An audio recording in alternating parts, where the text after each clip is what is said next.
Hey TV fans, Bored now back with you.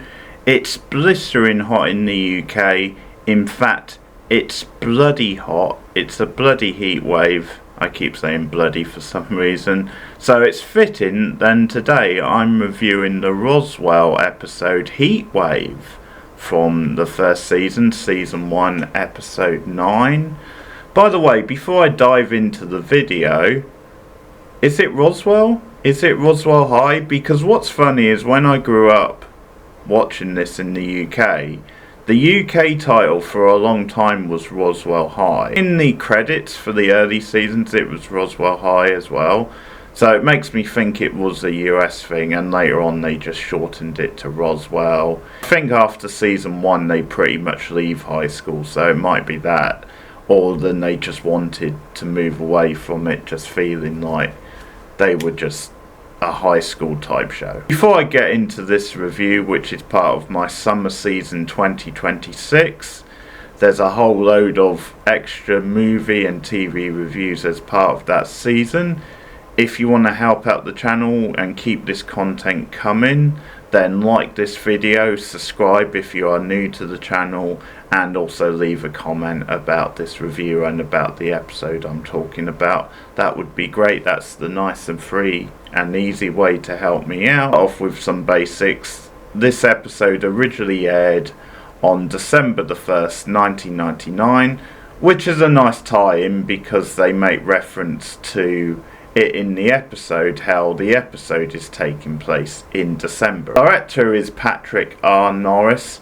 It's written by series creator Jason Katims, and I know he had quite a famous company. I want to say he was involved somehow in my so-called life, maybe as a producer. I don't think he was a writer on it, or not a main writer anyway, but I feel he was involved in that somehow. A Nielsen rating, viewing rating that is, of 3.61, and the IMDb score, the average score, is 7.9 out of 10. The plot of the episode: hormones run high when Roswell is hit with an unusual December heat wave. Michael and Maria advance their relationship to the concern of Liz and Max. Isabel notices Alex. Liz and Max consider whether to start a relationship.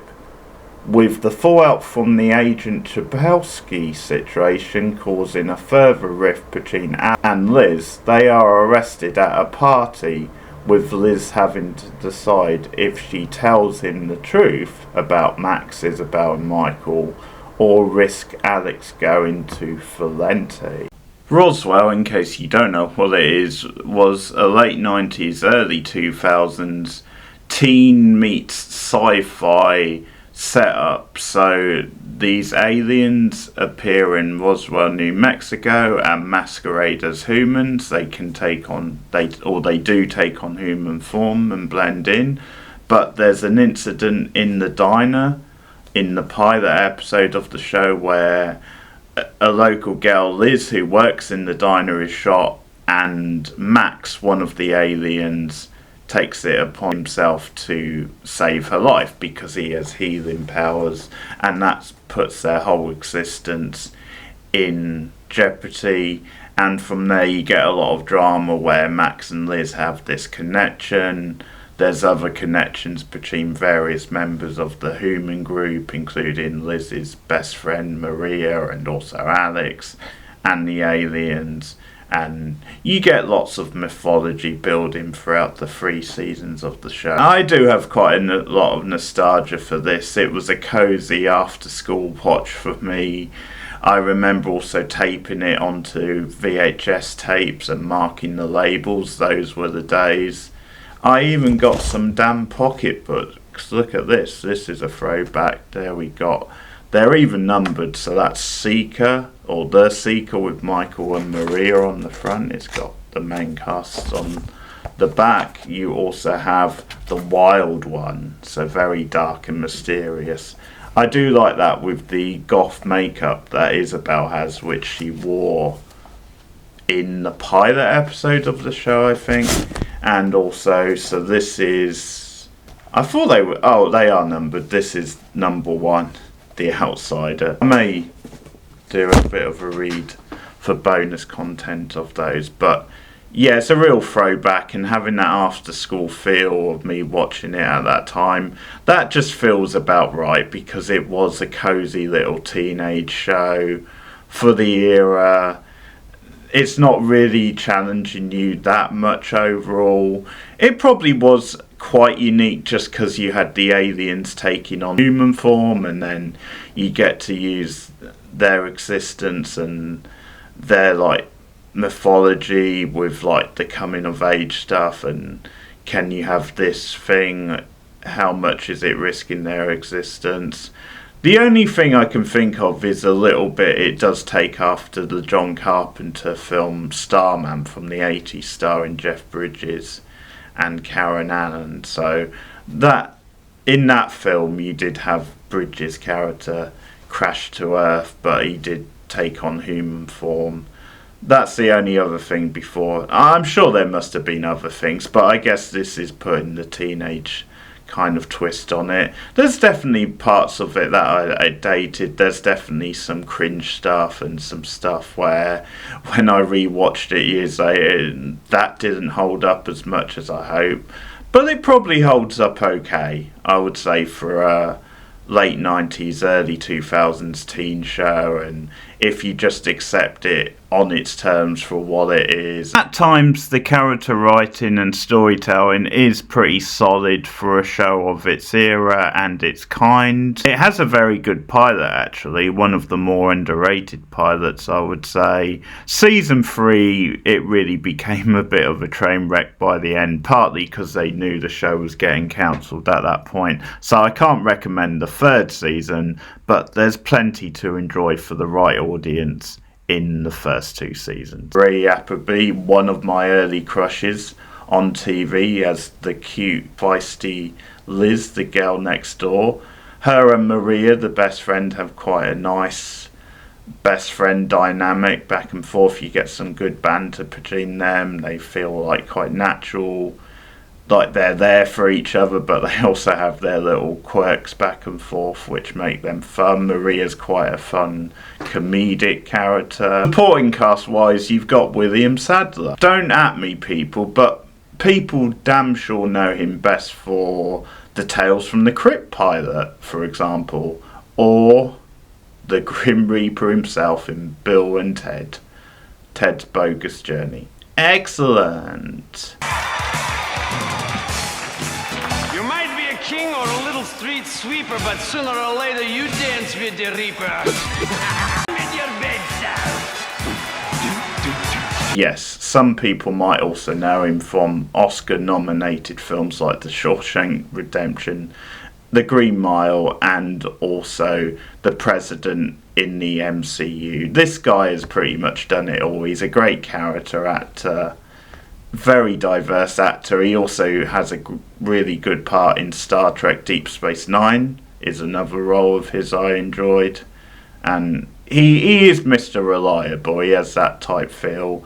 And he plays the local sheriff, actions to the teens, knows them quite well. His son Kyle, at the start of the series, is dating Liz. He slowly starts to get into suspicions, and there's something else going on with these kids, and it becomes a thing later of, because he's part of the law, can they trust him? But William Sadler, very, very reliable. They've also had some notable guest stars on Roswell. Julie Benz is Agent Chapolsky, who I mentioned in the write-up for this episode, but she's the one who goes undercover as like a school counsellor. He does come back for a little bit in season 2 also, so that's quite a big guest star to have.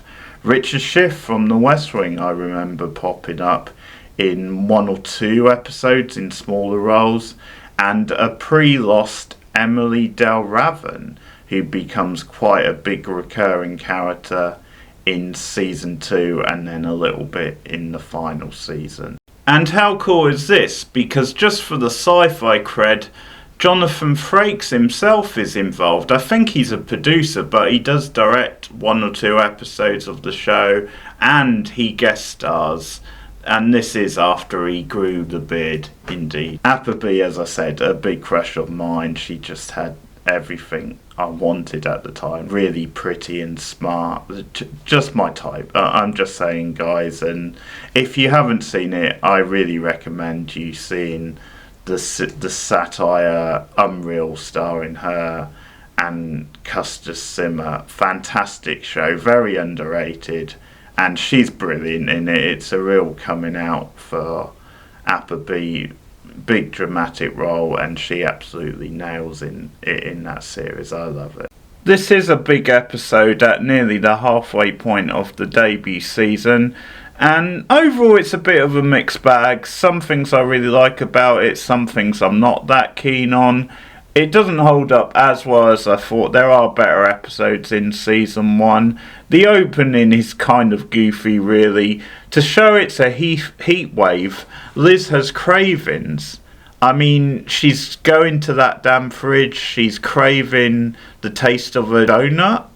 I'm sorry, is that a thing? I know thirst is a thing in a heat wave, but does it drive you to like sticky donuts? It's really funny the way the camera kept focusing on her doing stuff like that. I mean, donuts are always nice, but does a heat wave necessarily bring them out? I'm not so sure. They are in a diner. And you get like the wannabe Nick Cave moody stereotype music on the soundtrack as Michael and Maria get down and dirty on the counter in the diner. So I guess they were really horny for it. Liz watches like a petrified rabbit. Oh, you sinner, put your lights on. Hey now, put your lights on.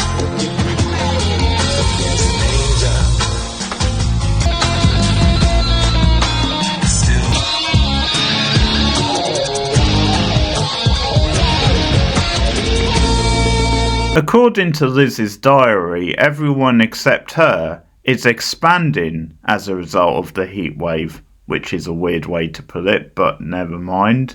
Including teachers, it seems, who are making out in the school corridors. Well, they're either teachers or very old students. The gimmick of the episode is dumb. It's not like horny teens need a heat wave to spur them on. I get it's a metaphor, but it's a little too cheesy and on the nose for my liking. The episode takes it to extremes without doing anything interesting with it. Luckily, the character stuff is solid enough to cover for some of this. Liz is both surprised and relieved to learn that ex-boyfriend Kyle has moved on with bubble-headed Vicky. A later scene at the party, though, suggests he may still carry a torch for Liz. Who invites Liz to an illegal party at the old soap factory. I'll say that again. Yes, the old soap factory. Those kids really knew how to party in the late 90s, huh? Kyle is a pretty dull, underwritten character in season 1. Later on, he goes from being an antagonist to folding quite naturally into the group. Think he gets a bit more to do when Colin Hanks leaves the show midway through season 2, pursuing a Hollywood career. Forgot how mind-numbing dull the Liz-Max relationship is. They have no chemistry. Jason Barber is such a wooden, no-personality guy.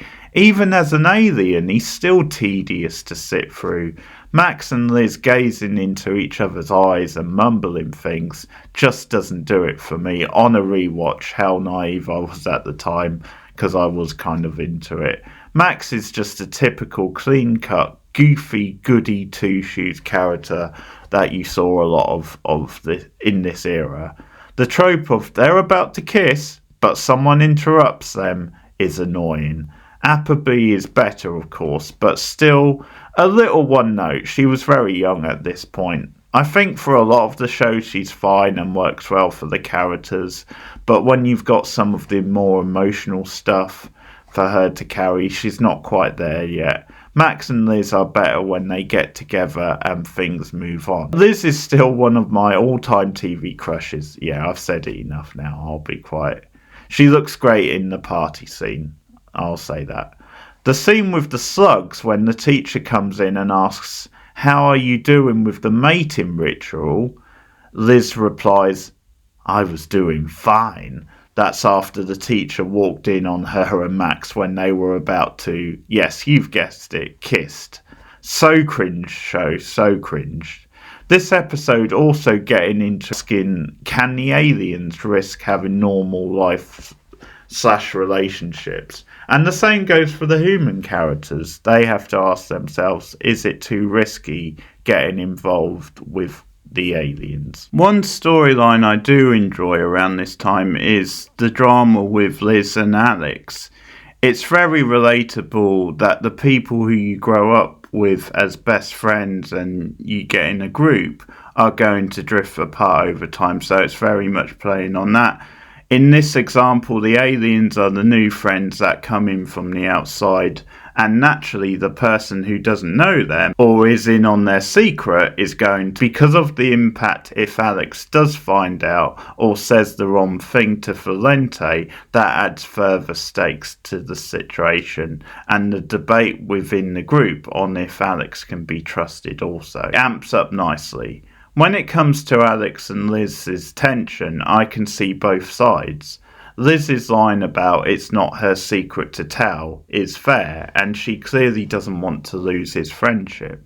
But also Alex has been asked for a lot in recent episodes with a lack of answers in return. Best bit of the episode was them in the jail. Liz saying Max, Isabel, Michael are not from here. She points up to the sky when asked where they from. Okay, from Wyoming, says Alex. Even better, she points higher and he says, oh, they're Canucks then, as in Canadians. That's brilliant. Also, Alex standing up to Valente playing the 16-year-old card. What does that have to do with an FBI agent undercover in a high school? I'll sue for abusive treatment of a minor is a gem of a line also. It's a cool punchy air moment, and he calls Valente's bluff, and it's a great moment. I'll buy into it. I don't know about the whole legality of it, but hey, I'll buy it. Point is, he made Valente sweat. No one likes a lawsuit after all. Alex not quite on board with Liz's story, but says he believes she believes, and they make up before the payoff to the episode with Max and Liz kissing for the first time. And to be fair, it's a pretty good kiss and a fitting way to end. Good musical choice too. If we had kissed each other, even once, it would have taken us somewhere we both know we never should have gone. Liz, are you there? James, how? I might have to touch your hair. Because it's so soft. And I have to tell you that no matter what we go through, it's all worthwhile for me. Because we're together. Just because it's there don't mean you see it anywhere. Maybe it's a trick of the light. Maybe, yeah. So you wanna spin the world around. So you wanna spin the world around again.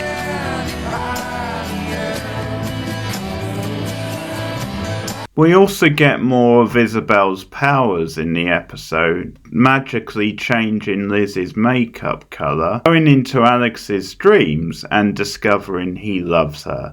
In his fantasy, he dances with her to this week's guest band.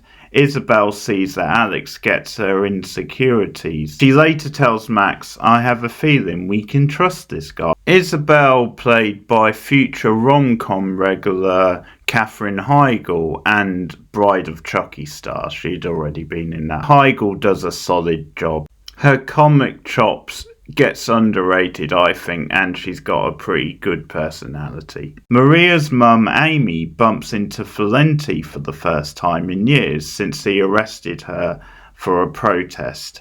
Valente admits he had to arrest someone and he thought she was cute.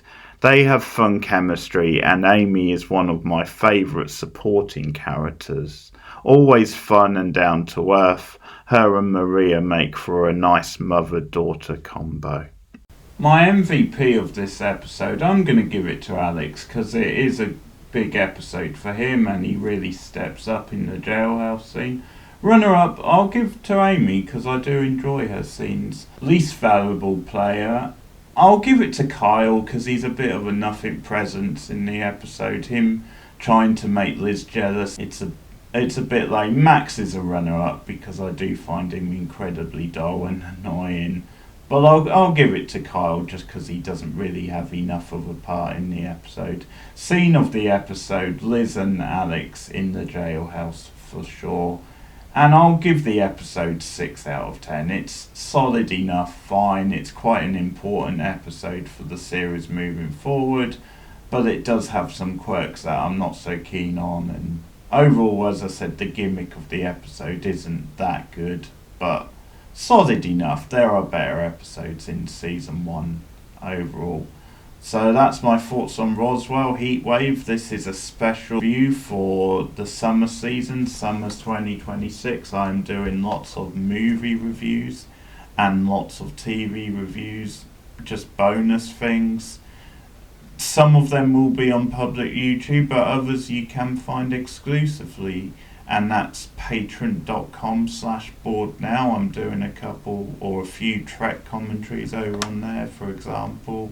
And some of these reviews or commentaries will be found over there if you want to help out the channel, just a few pounds a month. Or you can sign up to channel memberships, hit the join button, and you get 3 different tiers. And hit the hype button, that helps get this video out to more eyes. You can make a one-off donation at the super thanks button or hit me up on PayPal. But thanks for listening. Let me know what you guys think of this episode of Roswell/Roswell High. Also let me know what you think of the show as a whole and do you have fond memories of it growing up. But thanks everyone, keep watching TV, stay cool, don't get too horny, and I'll see you next time. Goodbye. On one hand, be a show where it's all about their lives are in danger, and in the next episode it could be about whether or not to kiss a boy. And I just love that, this is a show that can cover those different kinds of territory. And in Heatwave, it was a place where I felt like our ensemble cast really came to life because everybody was reacting off of what everybody else was doing. They asked, why did we have Maria and Michael kiss first when Liz and Max are the central relationship? And that to me is why. I wanted to sort of play that dynamic that Maria and Michael were moving forward and Liz and Max weren't. And then it led to the first kiss. Also, Patrick Norris directed, and he really gave it this beautiful romantic look. He used a lot of long lenses, and we were sort of very intimate with the characters, and you really got inside their faces and really felt like you were right with them living through all of this. A heat wave brings reckless passion to Roswell. Why is it okay for them, but it's not okay for us? Now a love that never should have been will defy the rules of both their worlds. If I don't go right now, things are going to change. An all-new Roswell.